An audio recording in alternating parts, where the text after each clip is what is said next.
Very cool. Okay. So basically, we just wanted to do this as kind of a check-in to see how everyone's doing after the first 6 weeks. I know it can sometimes seem like kind of a blur.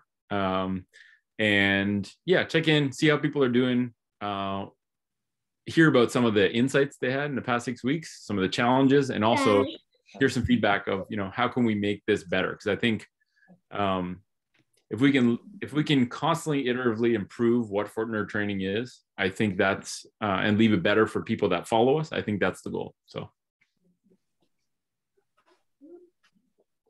Okay, so I think maybe a good place to start would be going around and Nick, you had you want to do my question first? Yeah, let's just go whatever you like to do. I have mine written down if we need them, but yeah. Okay, so what I was most interested in hearing about initially is like super concrete, and that is so we just finished the 6 weeks. Can you give us like between 1 and 3 of your most successful experiments? Like just in a paragraph, and I mean, like tell us what you're working on. Yeah, start with the experiments, and then we'll go to Nick's more subjective questions. So whoever wants to go first.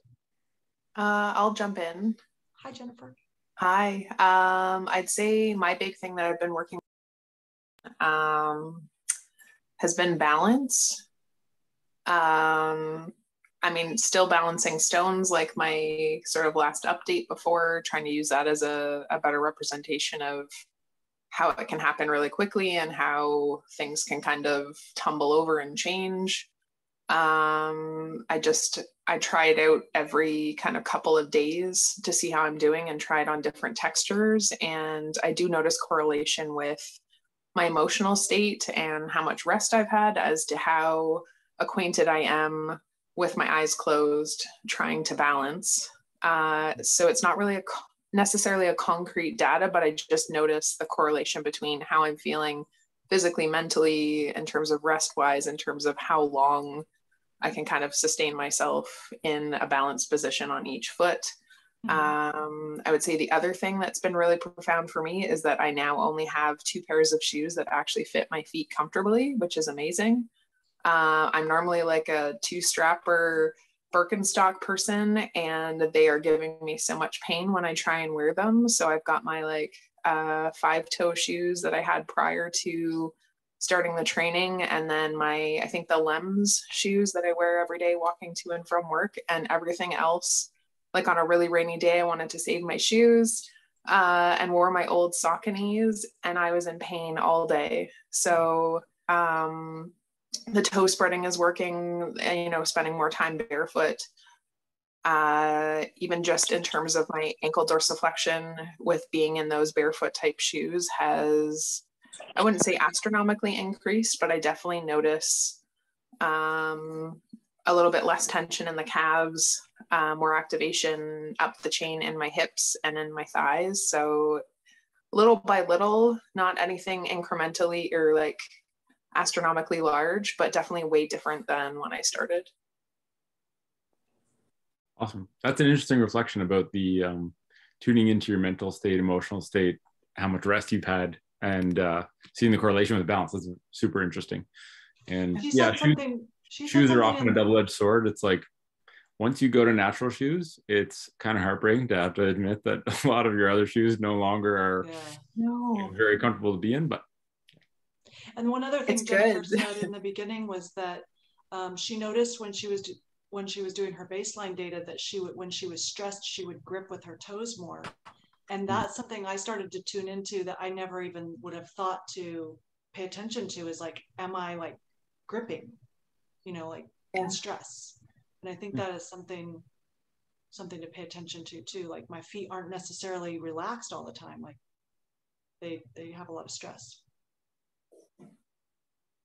I think as we dial in the hips being able to react quicker, the little toes need to do far less. So it's not necessarily that the toe shouldn't be active. It's just like if they're grabbing on for dear life, maybe that they're doing more than what they're supposed to do. So yeah, interesting. That's becoming apparent. Okay, so Nick Holt, you just joined us, and we're just going around the table and talking about like between 1 and 3 of our most successful experiments in the last 6 weeks. I think he's frozen. But hopefully he can hear. He's like frozen in a very zen state. I'll jump in next. Okay. Awesome. Hi, I'm Ashley. I completely agree with her. I actually find that lacing my fingers between my toes, like my feet crave that daily now. And I haven't had a chance to buy natural footwear yet, but I have just completely removed my shoes. So I work at a high school with a high school basketball team, and I literally will be walking around the gym completely barefoot. I'm actually incorporating this. I joined the program initially for my practice and to help my athletes, right? But also, like, as a dancer, I've realized how bad my balance has even gotten and how weak my feet are and my hips. So I have a lot of my boys who are, you know, in rehab or physical therapy on the beam, and they ask they're like, where's the beam? Can I get on the beam? They love it.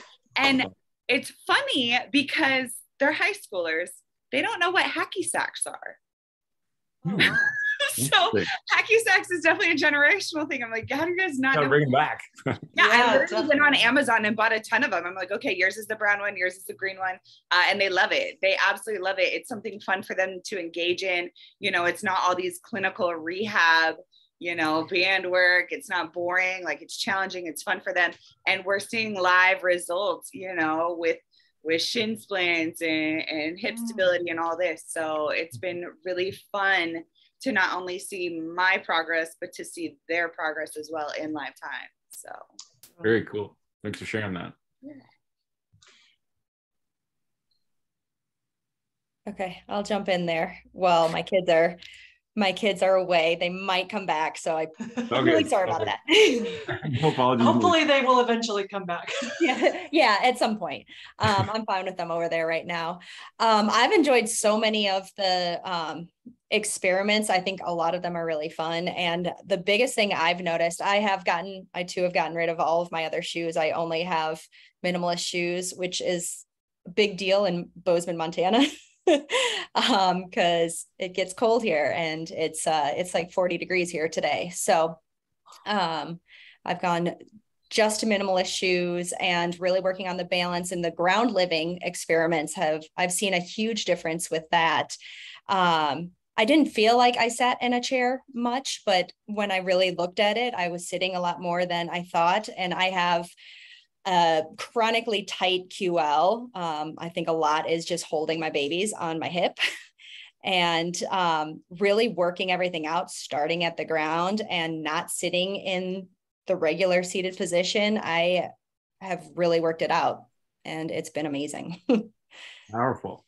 Yeah. I mean, even the chair can go from something that you adopt a certain position all the time to like a prop that you can play with, right? Like, how differently can I sit in this chair for X period of time?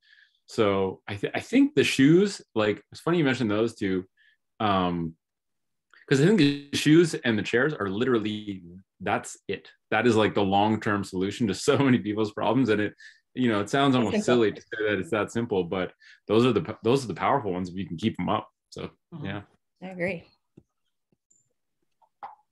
I recently told some people in the tennis community that I didn't have any furniture, and they're like, "Wait, you don't have a car or furniture?" And they're like, "Ruth, that is so sad." It's like, but I feel great. Nice. So Nick, did you hear what we're doing? Or you probably could figure it out. Yeah. So sorry, no, I had some internet issues, but I did not. We're doing around the horn, I'm presuming. Yep. Okay. Top 1 to 3 experiments that you've had success with so far, the memorable ones. Yeah, I think for me, like the power of habit, like the habit stacking, and like with the deep squat. So I started with like, maybe I could hold it for 30 seconds, and it was really uncomfortable. A lot of it was the ankles were kind of, you know, I wanted to, and then I would just add 10 seconds a day as my French press was brewing. And now I'm up to like 4 minutes. So I've, you know, whatever, 10x my deep squat. I mean, it's still not comfortable. And one question I had was like, there's definitely this like deep kind of like, I would call it like not a sharp pain, but like an achy pain, like inside the knee with that deep flexion. Like my knees definitely don't love that. And the question is, do I kind of, because I can kind of push through it, but I'm starting to really tune into more of like, okay, you know, this mindset of like pushing through pain isn't obviously the best approach for most things, but maybe some things, a little discomfort's okay. So trying to navigate and sort of fine tune that has been a little challenging. But that's been by far the most powerful. It's just stacking it with like the French press and you know, just adding 10 seconds a day. So yeah.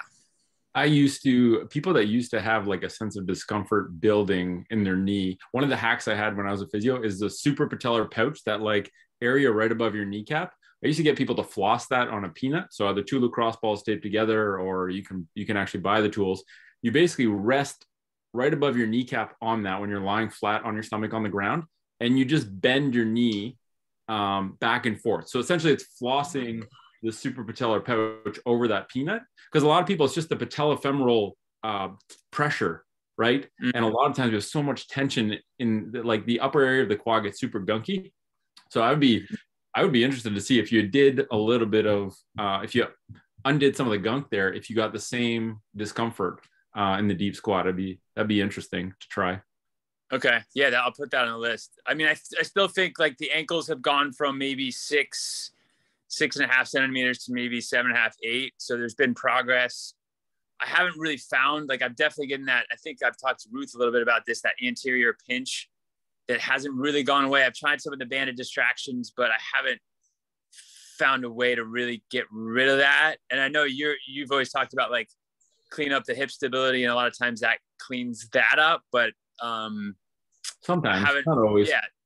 Yeah. So I've spent more time in the beam. I spent less time sitting, and again, it's moving, but not you know, the pace that I want it. But the deep squat's a huge win. So and yeah, it's been a great process, and so I'm stoked. Yeah. I think the battle usually is not knowing what to do. It's finding ways to be consistent with things that you know are going to work. Like positional competence by just being in that position is a good thing. The struggle is just remembering to do it. So I love that, where if you stack it with something that you enjoy doing or you do daily, I think that's really, it's like underrated how much progress you can make by just doing that and being consistent, right? Mm-hmm. And even before we started this, Ruth and I were talking about like this. It's like distinguishing between, okay, where do experiments turn into exercises? Like, where's that threshold, right? Because I mean, really the goal is explore experiments, try different things until you find something that works, and then do that thing until it no longer works. So it's almost like, where's the line when I know that something, I've been given a hint that something works, and I should just focus on that instead of continuing to explore. So it's like, I don't think there's an answer to it, but it's a interesting thing to play with, because I think too often we like to try the new things so much that we actually don't focus on the thing that has actually told us it's doing something. So maybe just food for thought. Anyone have anything to say about that? I can't wait to try the peanut patellar pouch peanut protocol. Warning, it could be nasty. It could be kind of nasty, but I don't care. In a good way. I think that's going to be the answer. Would you say, Nick, that would be different, flossing the knee with like a band? Or no, not really. I think what I like about that is that if your knee is straight up, if I'm looking at someone from the back, their shin is straight.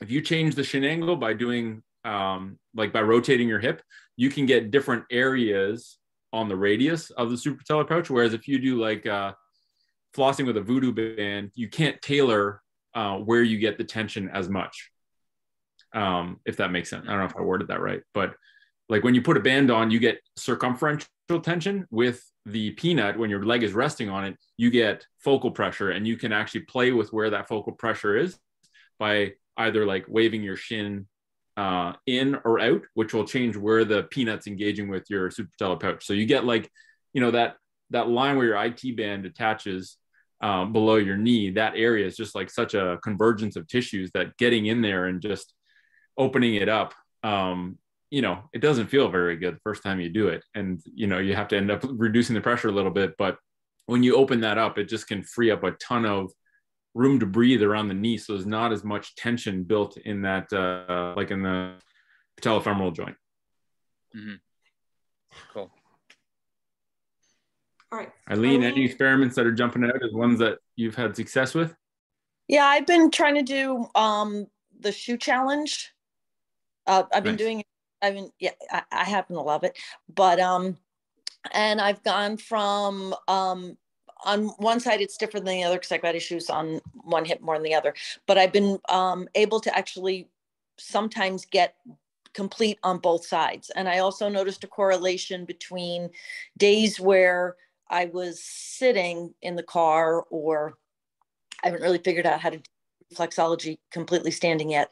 But then the next day, I find that my hip is tighter on those, and I've got and there's more times of the bad words when the shoe comes off my foot. It's a good, I mean, you know, that started off as like a gimmicky game, but actually that is a really potent hip screen because you move your hip through so many ranges, despite it being such a simple external cue of don't let the shoe fall off. So yeah, that's a good one. That's a good quick screen. Yeah. And I've also I bought minimalist shoes. I bought Field Grounds last year, and then this year I recently bought some splays, and I now have 3 pairs, and they came in nice colors. Yeah, that's a good price. So that's how much was the adult version? It's like $100. No, they were they were 70, but if you bought the summer colors, they were on sale for 50. Like that really, I mean, John has done a really good job at basically showing what you can get the price of a shoe down to if you are efficient with your manufacturing. It's like, should send a message to the other brands, be like, hey, I don't know if you have to charge, because it is kind of, you know, we see it with Vivo all the time. Like, it's just really expensive. It's like, you don't need any extra obstacles to people adopting this footwear. So yeah. And you like them so far, Eileen? Yeah, I do. I do. I have red, pink, and I got and yeah, I do. I like them.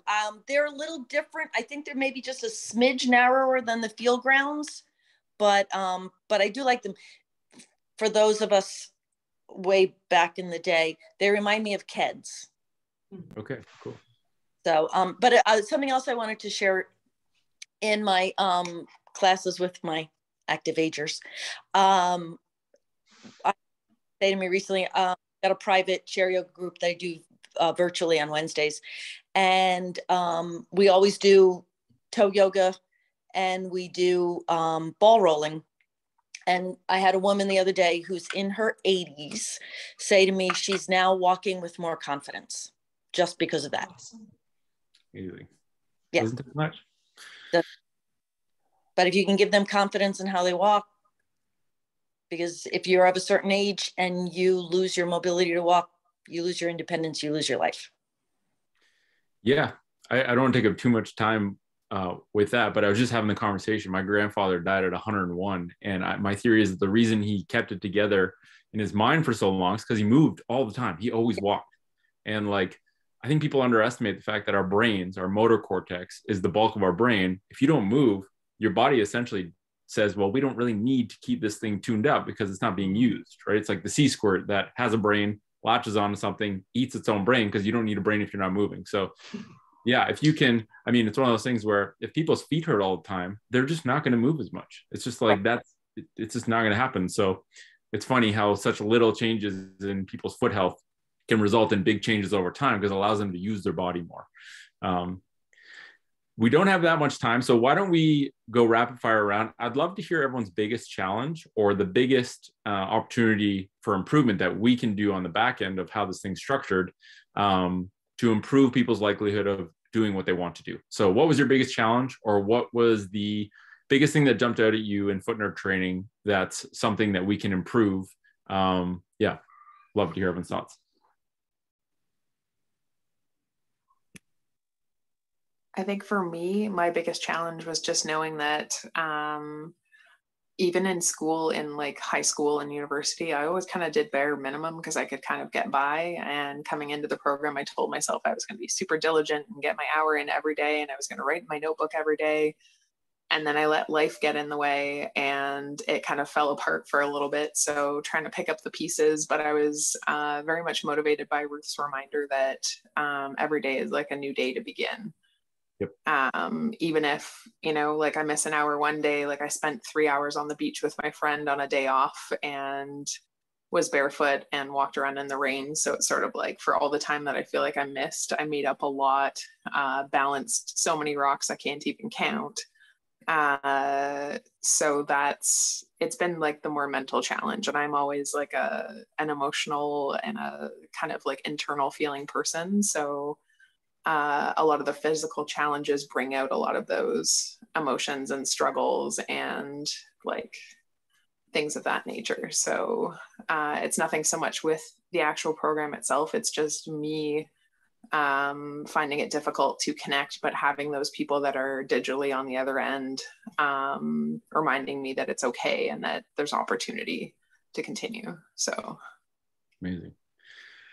Yeah, it's hard. I mean, having a focused hour every day sounds simple, but like it's pretty intense. It's a pretty intense commitment, really, when you boil it down. So I think the awareness you get of just being like nice to yourself, I think there's a lesson even there to be learned that might even be more important than all the other lessons you're learning. So yeah, thanks for sharing that. And I think it's true. It's like every day is an opportunity to begin again. There's always a lesson to be learned when you don't follow through on something you wanted to do, of like, well, what was the obstacle, so that I can kind of troubleshoot it for next time. And those are pretty valuable lessons too. I can second that. I kind of hit panic in the beginning because when I signed up, I kind of like spontaneously signed up and thought it was going to be kind of a self-study, self-pace, you know, and I'm like, oh my gosh, I don't have Slack. I don't know what I'm reading. I don't know what I'm doing. Like, I kind of just like was like, it was really overwhelming in the beginning because, you know, I predicted it to be self-study, but I'm really happy that it wasn't. And that it's, you know, Ruth is like, I was emailing her religiously in the beginning, and she's like, you can move at your own pace, but you know, the accountability is there for yourself and to communicate with the team. I am not the best at communicating on Slack. I'm always reading. I'm always like checking through, but I just this week got caught up. So I love that, you know, you're right. It is really hard when you think about an hour a day. You're like, oh, I can do it. And then it just slips through the cracks. But like, I have a to-do list and I never check off the foot nerd ever, because that's my reminder every day. You need to be on this. And I think for me, it helps that I can incorporate it in Lifetime, you know, with my work, not just myself, you know. So that's been super beneficial to me. I love the layout. I love the YouTube videos, you know, the Slack conversations and the GitHub. Like, it took me a while to get used to it, but it's honestly just the right amount of information and format that it's not overwhelming. So okay, good to hear.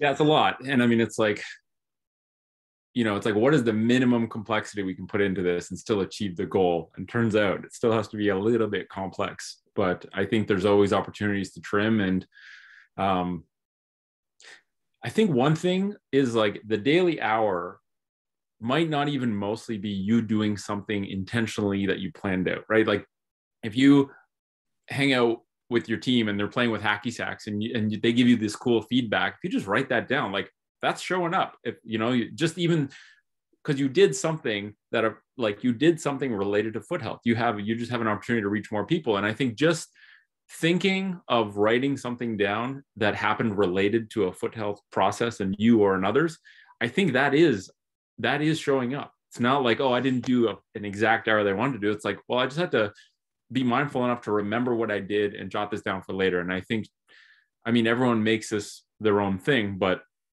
I think most people on this call are doing foot nerd stuff all the time. All they have to do is write down what they did, even if it's not experiments. So, yeah. And I'm going to be number 3. I agree with just finding the time.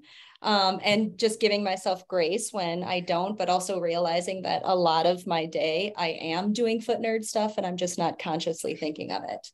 Because in my mind, it goes to, you know, my hour is going to be, I'm going to do 10 minutes of beam. I'm going to roll for 5 minutes and everything's structured. And it never happens like that. And so then I think that I failed. And then I just have to work myself out of it and realize what I'm doing is actually work and getting it done. Amazing. So it's nothing. I love the program. I love what you guys are doing. And it's just a personal thing of the hardest part of me is just being me, getting out of my own way. Well, I'll just say this really quick because I know we're short on time, but it seems like what I noticed with all foot nerds in all the different groups and all the different cohorts and stuff is that you are integrating as you go along. And so you don't even realize that you're progressing, because it's like Ashley was saying, like, it's never done. It's a lifelong process of learning this and then adapting and trying new things and stuff. But so we think we're, on some level, we think we're failing, but you actually have already integrated so much. Yeah. My feedback would be like, I think the content is like incredible, spot on, thorough, deep, like amazing. I think it's the accountability piece. Like, how do you drive up compliance? And I mean, I'm in like a health coach, so I have this problem with the guys that I work with. It's like, how do I get the guys to do the stuff that they know they should do? And I think the accountability partner, I think it kind of worked for me, but then we kind of fell off. I think if there was some other, and I don't know how you incentivize that, but maybe if there was like a prize or a giveaway or something, or maybe like a weekly like open Slack where people were just hanging out and people could come and, like, you know, it would be like an office hours or something and people could share. Or maybe there's like a disincentive if you don't do your work. I'm just kind of thinking out loud, but like, how to you know, create that incentive structure so that there's higher compliance. Because I do agree, like, we all have so much stuff going on. An hour a day is quite a bit to commit to every single day. So that's crazy. Yeah. That's crazy to think about, really, like an hour a day. I was just telling another foot nerd, because she has this like huge deadline and she was freaking out, crying. And she was like, I don't want to give up I want to start over again. I don't want to give up. But I was saying, like, really though, listen to what we're saying. It's 1 hour a day for us, for our own well-being, truly. Like, I have to keep reminding myself, like, I can't spend 1 hour above everything else for myself. And finally I was like, no way, this has to happen. So it has to be a dedicated hour, and it has to be something that it's like, it's not about anything about a gift to myself. It's about like survival of my, I don't mean to be dramatic, but survival of my soul, man. I like that. Yeah, quick things to say. I love the behavior formula from BJ Fogg. Behavior equals MAP: motivation, ability, prompt.